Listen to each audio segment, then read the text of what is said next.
يا استاذه. نعم. في فلوس وقعت منك وهم خدوها. انت مجنونه؟ انت بتقولي اي كلام؟ انا شايفاكوا بعناية، صاحبتك رجعت لك الفلوس وانت خدتيها. احنا جايين يا حبيبتي عشان نشتغل مش عشان نسرق، وخليكي واقفه في طابورك وانت ساكته احسن لك. وانت بقى اتفضلي ارجعي في اخر الطابور عشان احنا غلطانين ان احنا وقفناكي قدام. اتفضلي. حاضر. تعالي وقفي قدامي. شكرا. هو انت ليه سكتي وهم خدوا فلوسك وانا شايفاهم بعناية؟ يمكن نسيتهم في البيت، او ممكن اتسرقوا. مش مشكله انا مسامحه. سبحان الله. بصي خلي دول معاكي، انت حامل وهتحتاجي فلوس في اي وقت. شكرا. مش عارفه اقول لك ايه والله، بس انا ممكن اخد رقمك واحول لك الفلوس فودافون كاش لما اروح البيت. حاضر يا ستي، خدي سجلي رقمك. انت اسمك ايه؟ انا اسمي شيماء، وحضرتك اسمك ايه؟ اسمي نهى. ماشي.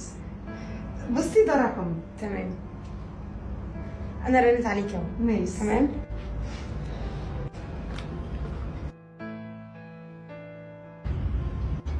مالك في ايه؟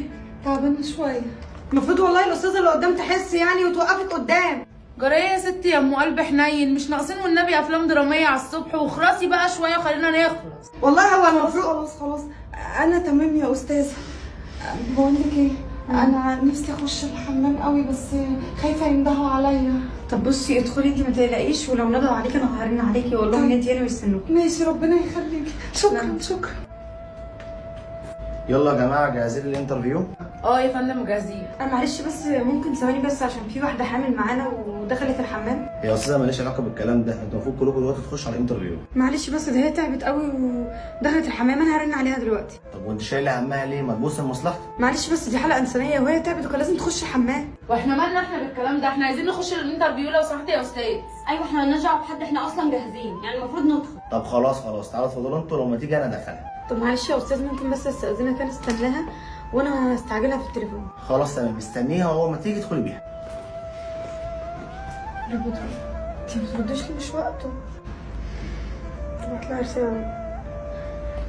بصي يا حبيبتي، هو الانترفيو بدأ وانا قلت لهم ان انا هستناكي، فاول ما تشوفي المسج دي اطلعي على طول من الحمام خشي على الانترفيو على طول عشان هو بدأ. ماشي؟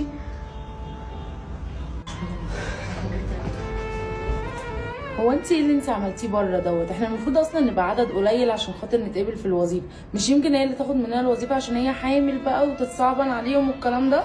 انت ايه مشكلتك؟ وبعدين الارزاق على الله يعني، حبي لها الخير زي ما انت حباه لنفسك كده. معلش بقى، احنا بنحب الخير لنفسنا بدل ما نحبه لحد تاني، يعني ليه حد يجي ياخد الرزق اللي ممكن يبقى لينا؟ يعني ده ايه ده؟ سبحان الله، ربنا يهديكوا والله. انت اتاخرتي كل ده ليه؟ غصب عني والله. وبعدين انا اول ما سمعت الرساله جيت على طول. ربنا يخليكي يا رب، وان شاء الله تتقبلي في الوظيفه. ربنا يكرمك يا رب على وقفتك معايا.